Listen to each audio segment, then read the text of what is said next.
Aaron Rodgers has reportedly left his darkness retreat. He is out of the dark and into the light. How do the rest of us get there? Plus, speaking of light, Christian Watson is a star. So why was that not said enough? At least outside of the Locked On Packers podcast, of course. We're going to look at some numbers and try and figure out how Christian sets this receiving core up to be better in 2023, how they can add to what he already does moving forward. All of that on today's show. You are Locked On Packers, your daily Green Bay Packers podcast. Part of the Locked On Podcast Network, your team every day.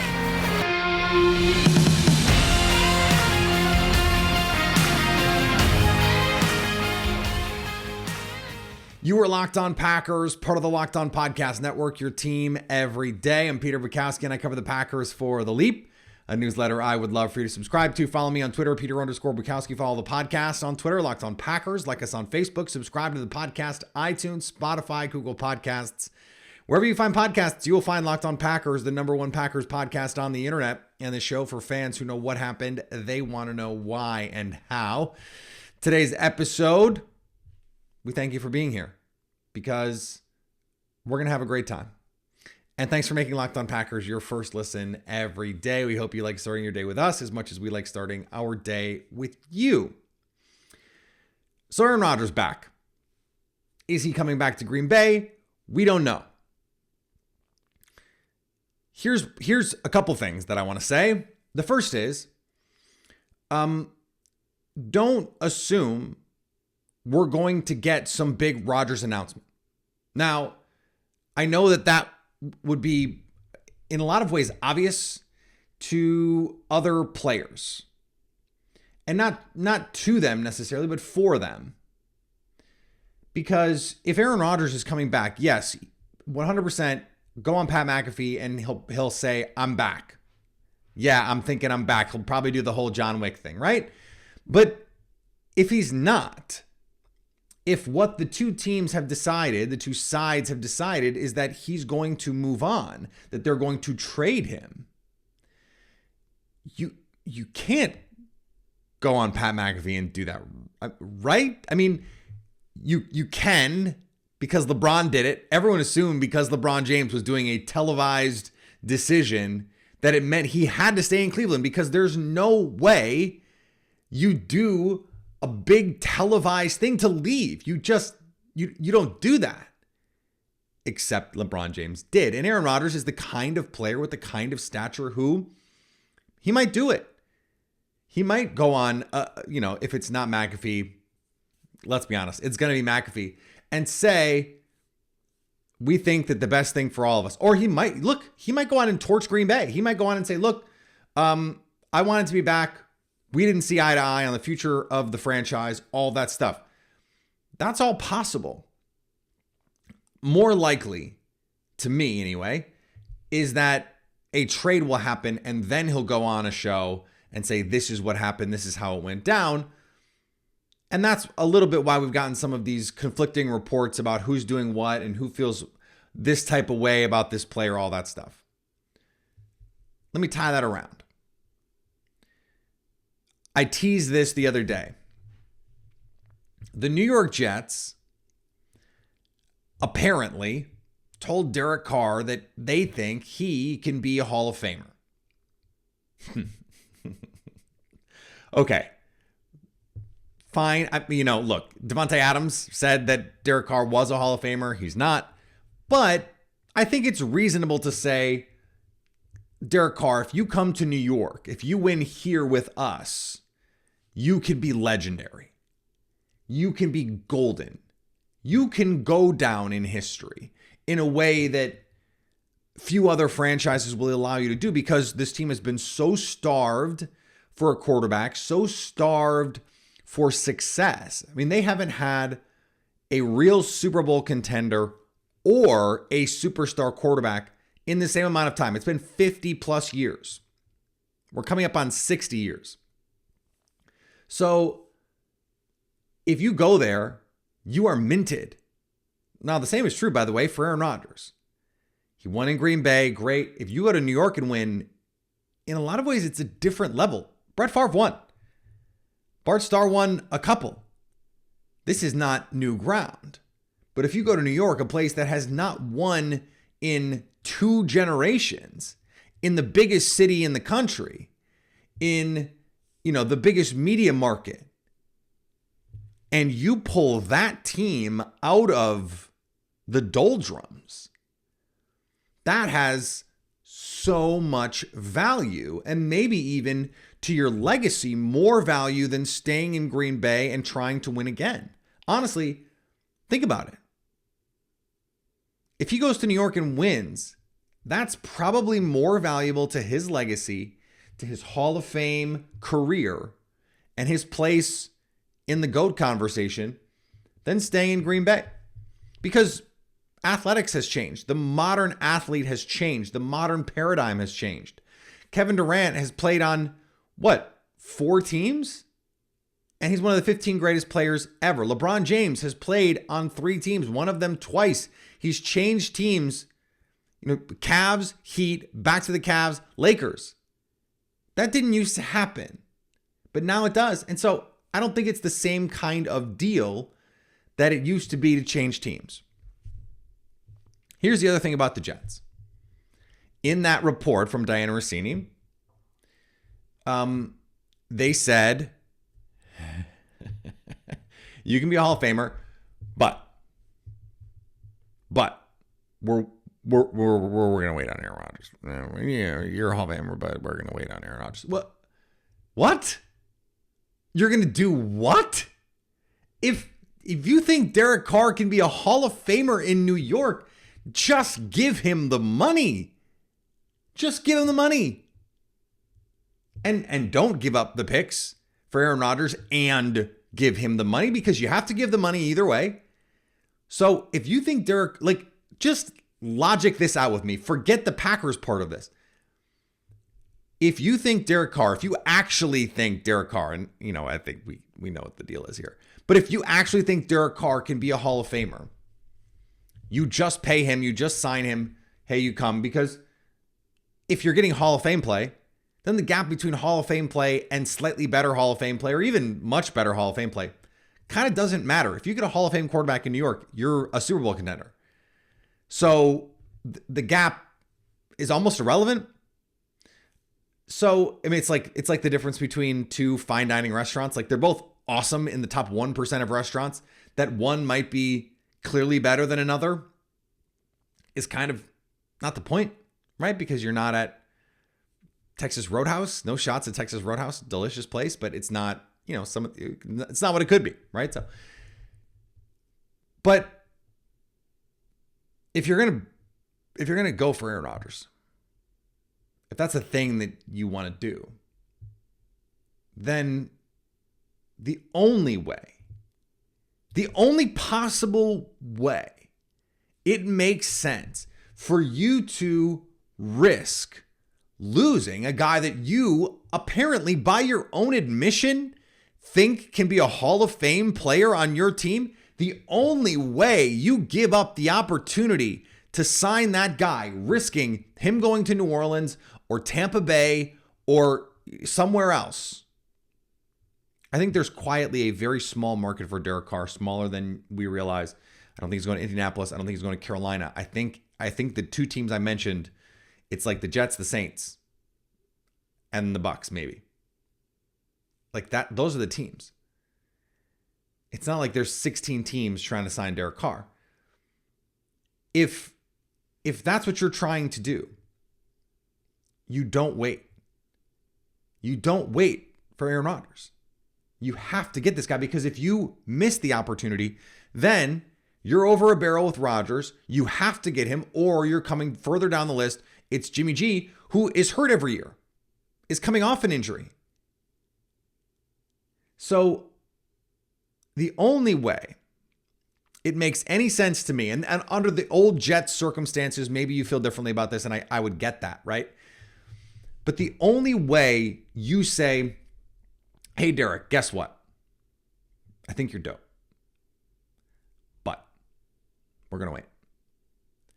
The only way you do that is if you have actionable information that suggests Aaron Rodgers would be willing to come to New York. I don't mean just a feeling. I don't mean just like, hey, we think there's a chance. If you think Derek Carr can be a top 10 quarterback for you, if you think he can be an elite player for you or have an elite impact on your team, right? Jared Goff, not an elite quarterback, but in a great situation in Detroit, was really effective, really productive for them last year. Took a team to a Super Bowl. Same with Jimmy Garoppolo. If you think he can be that for you, you do it. And you don't risk the rest of this. Unless you have more than a feeling. And I'm not talking about a song. I'm talking about conversations. I'm talking about back channels. I'm talking about actual knowledge. Direct, actionable knowledge that says, yes, if Aaron Rodgers and the Packers can't agree, if he's going to get traded, he would come play for the Jets. He would be willing, that would be one of those places he'd be willing to go. My understanding of all of this is that the Jets want Aaron Rodgers, that he's number one on their list. That jives with what Diana Rossini reported.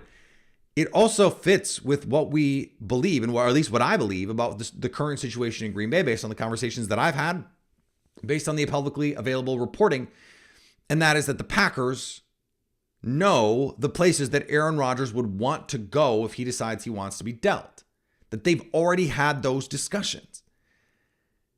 So if those discussions have already taken place, if you're Brian Gutekunst, you had to have made the phone call. And Green Bay can publicly say and leak whatever they want about what has actually happened. If Aaron Rodgers told the Packers, and I believe this has happened, that Aaron Rodgers told the Packers, hey, there's this group of teams that I'd like to go to. And Brian Gutekunst hasn't called those teams to just say, hey, what do you think? And one of the reasons why you would publicly put it out there that hasn't happened is because you don't want those teams to know that Rodgers is on their list. You want to maintain as much leverage as possible. But if Brian Gutekunst hasn't done that, he's not doing his job. Which means teams like the Jets potentially, the Raiders potentially, they know they're in the mix. If you are in the mix for Aaron Rodgers right now, this minute, if Aaron Rodgers wants to leave and there are teams that he's comfortable going to, I'm telling you, those teams know. And so for the Jets, they're telegraphing this a little bit by telling us, Derek, we think you're great. We're going to wait on the prettier girl. I'm sorry. Or, and look, never ascribe to malice what can just as easily be explained by stupidity, right? Hanlon's razor. But I don't think that's the case. I think the Occam's razor is the better in this case. I think it's just the simpler explanation is that they know something. And all of the evidence that we have and everything that I have heard suggests teams that might know, the teams that might be interested in Aaron Rodgers and teams that Aaron Rodgers might be interested in, they probably know. And I think that helps make all of this make a little bit more sense. All right, more to come on the show today. Before we get there, today's episode brought to you by our friends at Built Bar. Looking for a delicious treat but don't want all the fat and calories? Then you got to try Built Bar. I'm going to tell you this. This is a true story. I offered my wife a Built Bar today. She declined. She's pregnant, so she has the cravings. You know, some things sound very good, some things sound very bad, even if she otherwise likes them. My toddler, not even 3, said, Daddy, I want a Built Bar. He's had them. He loves them. Of course he loves them. They're covered in 100% chocolate. To him, it's candy. He doesn't know that I'm kind of tricking him because only 130 calories, only 4 grams of sugar, and 17 grams of protein. It's fuel. I have them. I had one today. I have them every day. almost every day. If I don't have one, it's more just because I didn't have time or I forgot. I didn't want them. I want them every day because they're delicious. And now you don't have to wait to order them online. You don't have to wait for Built.com to deliver them to you, although that's how I got these. And you can still do that. You can go to Sam's Club, Walmart, and get them. Just walk out the door with them. It's a wonderful thing. So I want to talk about Christian Watson. And I know that we spent a lot of time over the course of the season talking about him. I don't think we talked enough about him. And I know that seems weird because it felt unending that I constantly brought up how much he changed the offense. And I wrote about it at The Leap, a newsletter I would love for you to subscribe to. And Aaron Rodgers talked about it, and Matt LaFleur talked about it. And it seems obvious if you watch the team how different Christian Watson made this team. But I think it's easy to go, well, okay, but that's just this team. And the receivers on this team weren't very good. And so, yeah, coming in and being an actual NFL player when Randall Cobb is hurt and Sammy Watkins is washed and Romeo Doubs is hurt and Samori Toure is the other guy and Alan Lazard is, a really nice secondary pass catcher, but is in no way, a dynamic player. A player I love, by the way. Love all the dirty work. There's a report that the Packers have been trying to work on him coming back. I don't see that happening, but it's good that they're doing that. He's a good player. I'd want him back, assuming that the money is in line. Christian Watson was awesome this season. And our pal Jake Morley had this tweet. It was spawned by Pro Football Focus, had a tweet that Christian Watson led the NFL on contested catches in terms of passer rating when targeted in contested situations. This was something that he didn't do a lot at North Dakota State. And it's a great example of just because he didn't do it doesn't mean he can't do it. He's an athletic marvel, a physical, absolute outlier at his size with his speed. And in college, no one could cover him. And so he didn't have to make that many contested catches. Now, I think it's fair to look at some of the plays when he let the ball get into his body and let the DB break it up. There were some Marquez Valdez-Scantling-esque plays where it's like, can you just jump over the DB? Not actually, Vince Carter or that guy, but just like go up and over him, do a little Randy Moss. And he didn't. And it was just sort of like, well, why not? Now, there were also some plays where in traffic on the sidelines, he'd leap and make an adversity grab. He could make adversity plays. But then in the NFL, not just number one passer rating, number one in contested catch rate with a minimum targets. Number one, he caught 75% of contested catches. That's really, really, really good. Led the league in catch rate in contested situations. Was the best adversity playmaker in the league last year by rate. Overall quarterback rating when targeted, 123.3, the best in the league. And over the years, Aaron Rodgers has had a number of guys lead the league in passer rating when targeted. Jordy Nelson did it a couple times, I think. Randall Cobb was among league leaders. I think in the 2014 season, both of those guys, they were like the top two of the top five guys in QB rating when targeted. In part because Aaron Rodgers was unbelievable that season. And so I was like, okay, well, yeah, if he's going to have a 120 quarterback rating, anyone he's throwing the ball to is going to have a 120 quarterback rating. He was third in the league in yard after catch per catch, 6.3. So at every time he's making a catch, he's creating something after the catch. And all of this is with the sixth highest average depth of target in the league, again, among qualifiers. So usually we think of yards after catch as someone underneath. Deebo Samuel, underneath, bang. You catch the ball 2 yards down the field, you pick up 8 yards, you pick up 10 yards. Awesome. Or you hit a crossing route 4 yards down the field, it becomes 14. Awesome. But Christian Watson was a deep threat.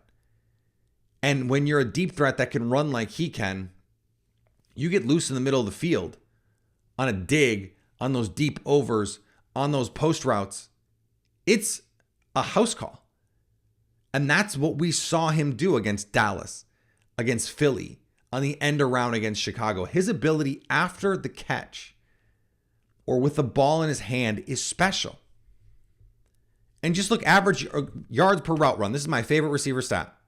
I think that the QB rating stuff can get a little weird. Like you look at some of the Devontae Adams numbers, he didn't have the same sort of elite QB rating when targeted because Rodgers threw him so many balls. You have more incompletes, sort of disproportionate incompletes.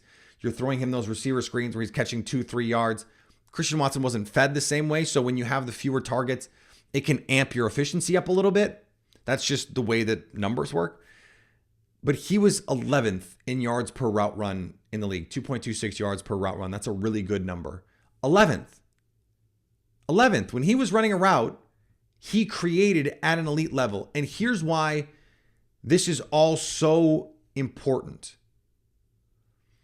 When you try and look at the way that you want to build a receiver room, one of the hardest things to find is someone who can win at all three levels. But we know Christian Watson can win down the field. The depth of target stuff tells us that. We know he can win in contested situations. He doesn't always have to be wide open. He can face off against good corners, be in good coverage, and still make plays. That is a trait you want in your number one receiver. And with the ball in his hand, he can make plays. Deebo Samuel, he's not going to beat you over the top. He's just like most of the time not going to do that. That's what guys like Brandon Ayuk are for. That is what you have George Kittle in a lot of ways is their deep threat. Brandon Ayuk, like Christian McCaffrey was running like seam shots. You don't always have receivers who can do everything, even the elite of the elite. What Watson allows you to do is just fit in the pieces. Like we've talked about bucket getters this offseason. Someone like Kendrick Bourne, and we were talking about this last year. Just go get 7 yards on a slant. Like he's an elite route runner in that area. Just go get me a bucket. Red zone, third down. If that's all you do, that's fine because Christian Watson can do everything else. Everything else. Now, I think Christian can get there. I think his ability, his size, his athleticism, his want to be great. I think he's a great kid. I think he's a hard worker. I think he's really, really smart. He went from, I've never practiced, I didn't do training camp, to by the middle of the season, he is the number one receiver, and they are building the ship around Christian Watson. They're building the whole plane out of Christian Watson. That is not normal. It allows you to be so flexible in what you can add to your team because he can play in the slot. He can play on the boundary. Give him a jet sweep. Put him in the backfield. Let him run routes. He can do it all. And he's only going to get better. And his rookie season, and I mentioned this on Twitter.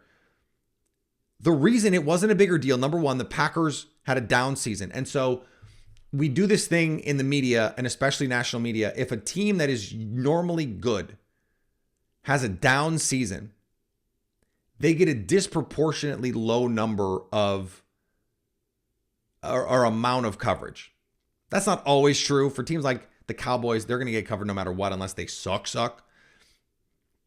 But we use the opportunity, consciously or unconsciously, to give other guys their flowers. Okay, well, the Packers aren't doing great, so let's talk about these other guys. Even though Aaron Jones was the most efficient running back in the league, we're not going to talk about that because we're trying to figure out, okay, what's the deal with Aaron Rodgers? What's the deal with his receivers? What's the deal with the defense? Aaron Jones was incredible. And Christian Watson, one of the reasons was the down year, but another one of the reasons was just as simple as he was not the guy in the pre-draft process. There were a lot of people going, someone is going to overdraft this guy on tools and blah, blah, blah. And then it turns out he's awesome. And so a lot of people have to go, please don't look at what I wrote about Christian Watson before the draft. Please don't look. that matters. I'm sorry, that matters. Like, one of the reasons why we're still seeing Justin Fields get gassed up is because so many people on draft Twitter, so many NFL media people were gassing Justin Fields. And so you have to take all those opportunities. Oh, did you see the run? Yeah, he only had 6 passes on 18 attempts for 75 yards. But did you see the run? Yes, we saw the run. Unfortunately, this is part of the deal. This is part of how this all works. And so it's going to take him really, really proving it, and maybe proving it with Jordan Love before he gets the credit he deserves. That will not be the case on this show. This is, like, I just gave you the numbers. This is not homerism nonsense. Christian Watson was legitimately awesome last year, and it needs to be said more how great he was last season. All right, before we finish up, let's talk about our friends at the Ultimate Football GM. Great time of year to be playing this game because it is all about managing your team. The roster, of course, but it's also about hiring the right coaches, firing the right coaches, finding the right support staff, scouting department, all that good stuff.